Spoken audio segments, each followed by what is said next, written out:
जय हिंद friends, welcome to my YouTube channel BPSC passenger.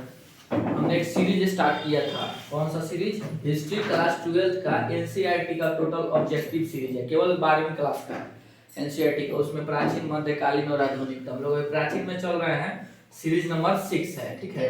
5 series है, केवल 12 क्लास के लिए जरूर नहीं 12 क्लास की बुक का है, ये सबके लिए है। 6 से स्टार्ट होगा 12 तक चलेगा। ये कंपटीशन लेवल का है पूरा, ठीक है। तो सीरीज नंबर कौन सा है? 6 है, 5 को हो गया है। आइए देखते हैं। क्वेश्चन है, पाटलिपुत्र नगर की स्थापना किसने की थी? किसने की थी? उदयन। उदयन कौन थे? अजातशत्रु के बेटे। पोता किसके थे? बिंबिसार। बिंबिसार के पोता थे, ठीक है। बिंबिसार के बारे में तो बता दिए हैं। ये उदयन है ना, ये पाटलिपुत्र पर दुर्ग बनाए थे अजातशत्रु, ठीक है। दुर्ग बनाए, ठीक है। जो पाटलिपुत्र नामक नगर बन गया, बनाए वो नहीं है, लेकिन जो उदयन है इन्होंने नगर ही बसा दिया। क्यों? ये युद्ध लड़ने वाले थे वैशाली से कि मतलब उसी समुद्र से युद्ध, उसी नदी के तट पे किसी राज्य से युद्ध लड़ने वाले थे। तो उन्होंने एक, जैसे नहीं होता शिविर डाला, शिविर युद्ध लड़ा जाता है तो ना पहले समय में टेंट वेंट गाड़ के घर बना के शिविर, तो शिविर लगाया किसके? गंगा और सोन नदी के संगम पे।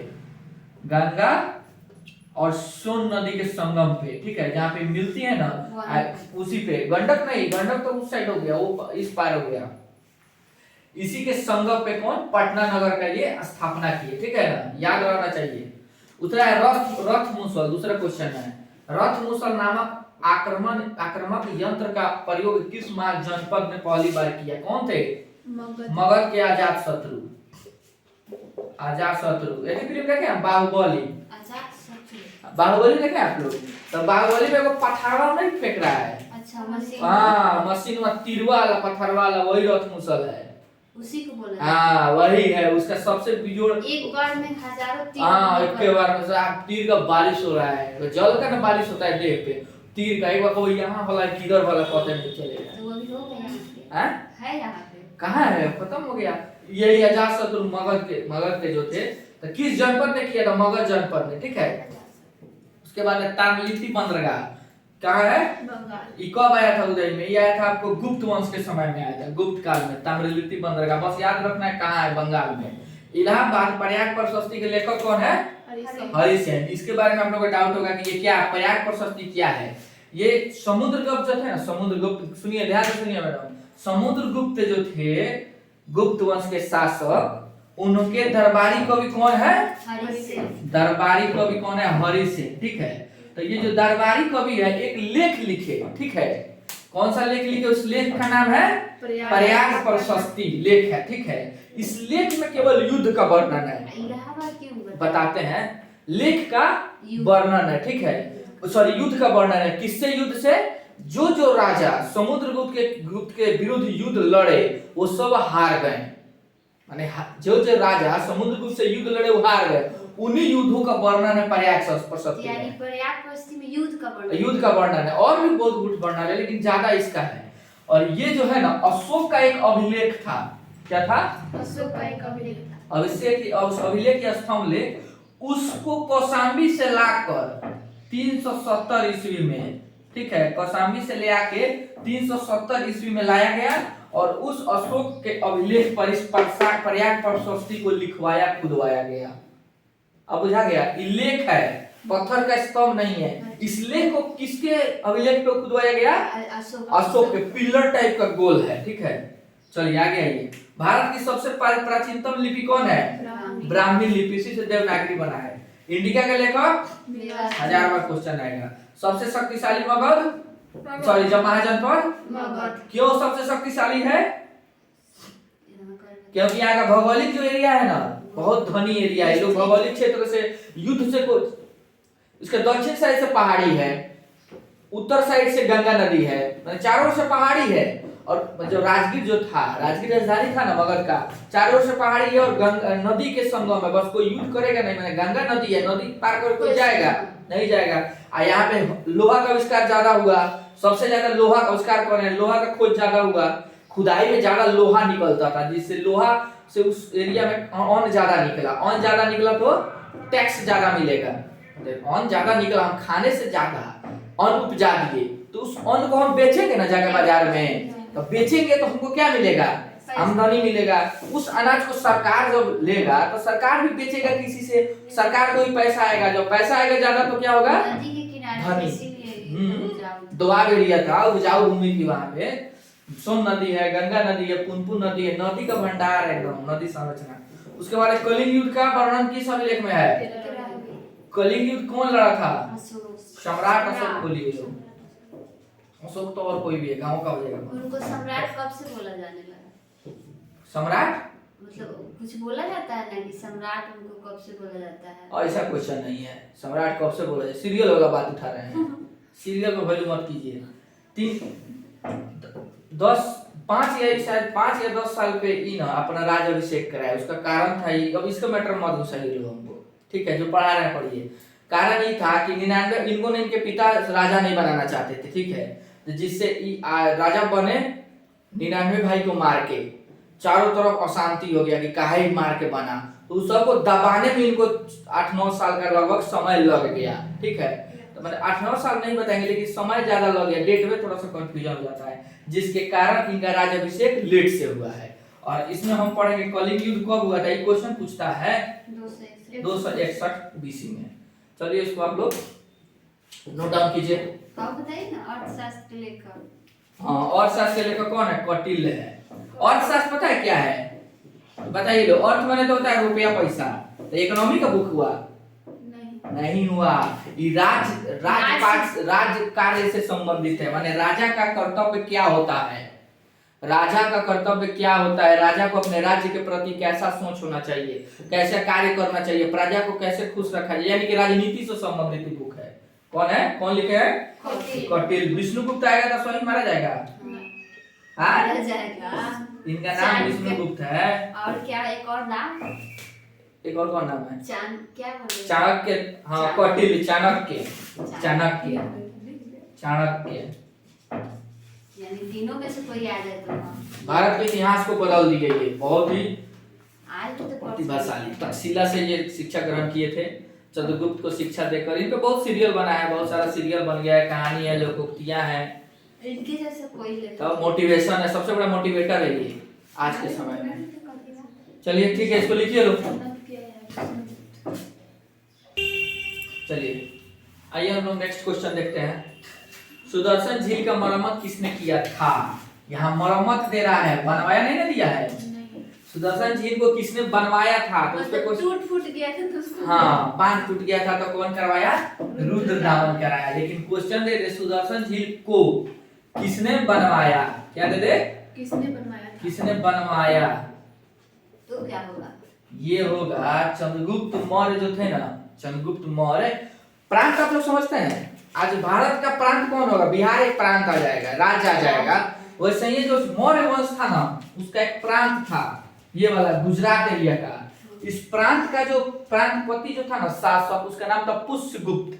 कहेंगे दिल्ली है, ऑल ओवर के शासक कौन है, मोदी जी, लेकिन बिहार का और स्टेट का मुख्यमंत्री हुआ।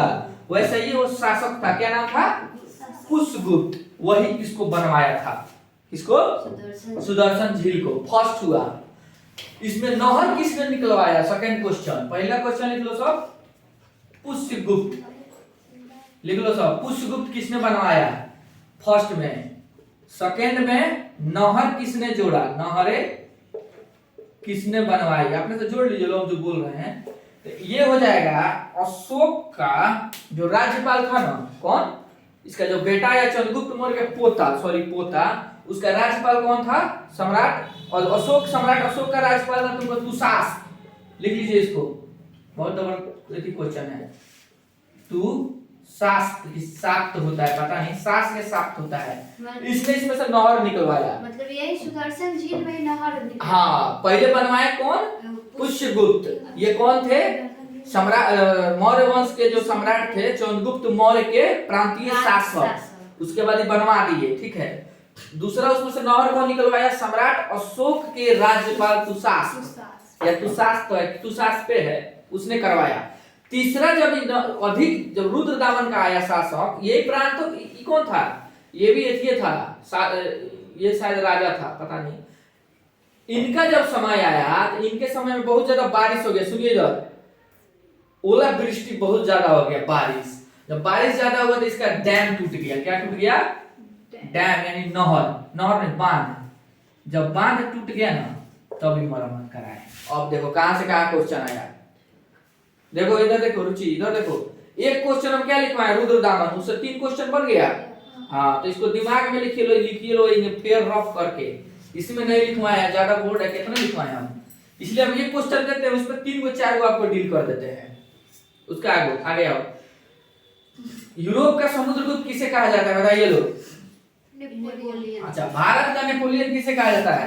समुद्रगुप्त। क्यों कहा जाता है? पर्याप्त प्रशस्ति में इनका रचना हम अभी पढ़ाए हैं कि इन्होंने एक भी युद्ध नहीं हारा था, वैसे ही इन्हीं के तुलना करके नेपोलियन युद्ध नहीं हारा, युद्ध हारा है लेकिन वो क्या किया, फ्रांस का एकीकरण किया, सबसे युद्ध लड़ के, इसलिए इसका जब अंग्रेजवा सब था युद्ध दे दिया सब, हम लोग थोड़ी दिए हैं। वो तो समुद्रगुप्त के पैरों में ही नहीं लगेगा, धूल में भी नहीं लगेगा है नेपोलियन, धूल का जो मट्टी होता है ना उसमें भी नहीं लगेगा ये नेपोलियन, इतना बड़ा ही हस्ती थे, सम्राट न थे पूरा, ये क्या था, ये बाद में कुछ बन आई सेनापति टाइप का, सेना का ब्रिटेन की एक इंग्लैंड कंपनी, ब्रिटेन जो था ना ईस्ट इंडिया कंपनी, उसके एथी से एथी लिया था, ट्रेनिंग लिया था, सेना था, आई राजा थे, उसका तुम अंग्रेज कर दिया सब बड़ाई के लिए अपना।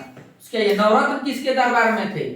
एक क्वेश्चन हम बताएं, इस पे 2 क्वेश्चन और बताएंगे, 4 क्वेश्चन इसको बताएंगे। देखिए नवरत्न किसके दरबारी कवि थे? चंद्रगुप्त द्वितीय, मौर्य नहीं है, किस वंश के थे? गुप्त वंश के। एक और नवरत्न थे किसके? मुगल सम्राट को, बादशाह कौन है? अकबर। अकबर नवरत्न हो गए। अष्ट दिग्गज आता है, कौन आता है? अष्ट दिग्गज। तो फिर मान लीजिए नवरत्न के बारे में पूछिए, ऑप्शन में दे अकबर भी दे और विक्रमादित्य, हम क्या डालेंगे? एक नहीं देगा, ऐसा नहीं देगा, टेढ़ उतना नहीं है सब, या तो विक्रमादित्य देगा, नहीं तो ये देगा, दे देगा।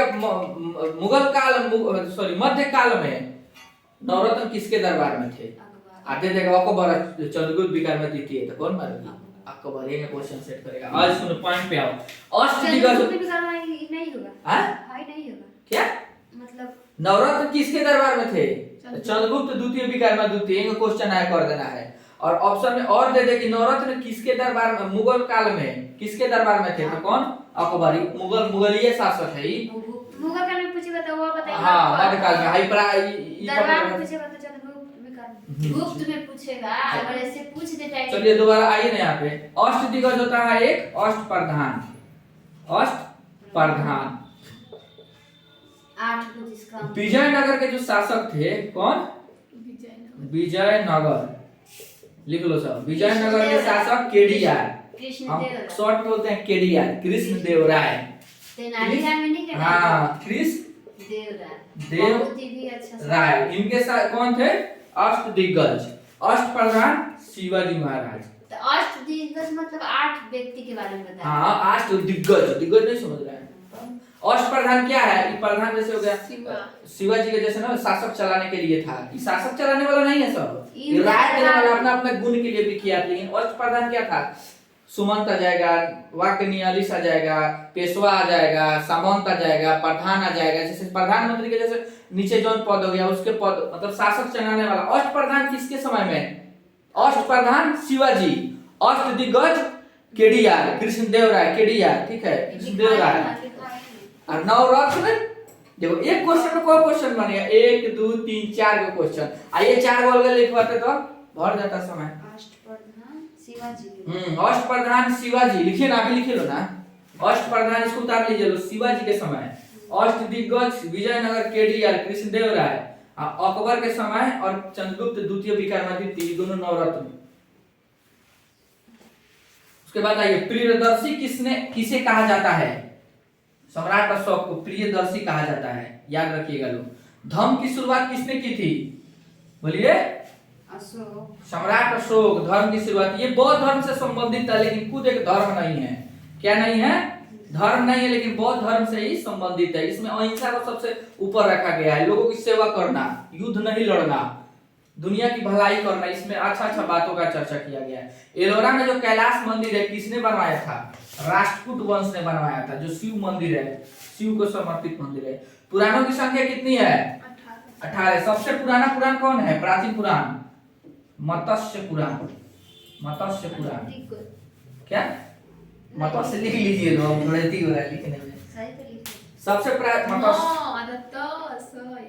ठीक है, मत्स्य सबसे पुरान मत्स्य पुराण।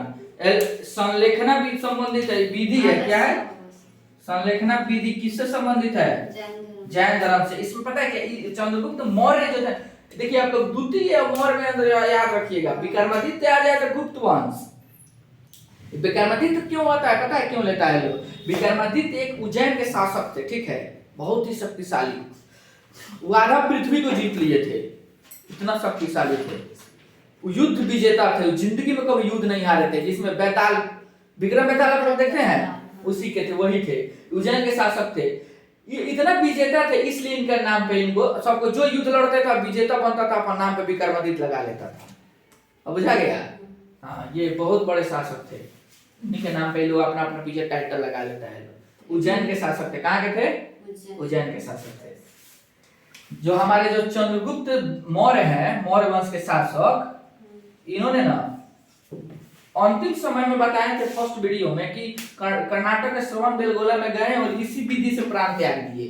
जैन धर्म में हाँ इस विधि में अन्न कुछ नहीं खाया जाता है, उपास रहा जाता है, एकदम उपास, कुछ अन्न दाना वाना कुछ नहीं खाना है, आराम से रहिए, मोक्ष की प्राप्ति मिल जाएगा। इन्हीं के वहीं पे एक पहाड़ी है, चंद्रगिरी पहाड़ी, उसी पे एक मंदिर बनवाया गया है चंद्रगुप्त मौर्य के, जहाँ ये अपना प्राण त्यागे हैं। चलिए बाकी सब तो ठीक है, कुछ गलत मिस्टेक हर्षिकार दीर्घिकार मात्रा थोड़ा आप लोग भी ध्यान दीजिएगा, वो किसी से गलती सबसे होता रहता है। पॉइंट देखिएगा, ऑब्जेक्टिव आना चाहिए, लड़ना चाहिए, बस, दूसरा कुछ नहीं, ठीक है ना। एग्जाम में ऑब्जेक्टिव में मात्रा नहीं, खाली टिक मारना है, क्या जी, उसमें मात्रा थोड़ी होता है, टिक मारते जाना है। वैसे तो हम गलती नहीं लिखते हैं, गलती से कहीं छूट गया होगा, बाकी आप लोग देख लीजिएगा, कुछ उल्टा सीधा होगा तो कमेंट खुला है, कमेंट में सजेशन दीजिएगा, हम उसको सुधार करेंगे। लाइक कर कीजिए लो भाई, थोड़ा सब्सक्राइब भी कीजिए, सब्सक्राइब नहीं बढ़ रहा है, व्यूज बढ़ाइए, शेयर कीजिए, अच्छा लगे तो ठीक है, बाकी सब तो ठीक है। Thank you. 17 मिनट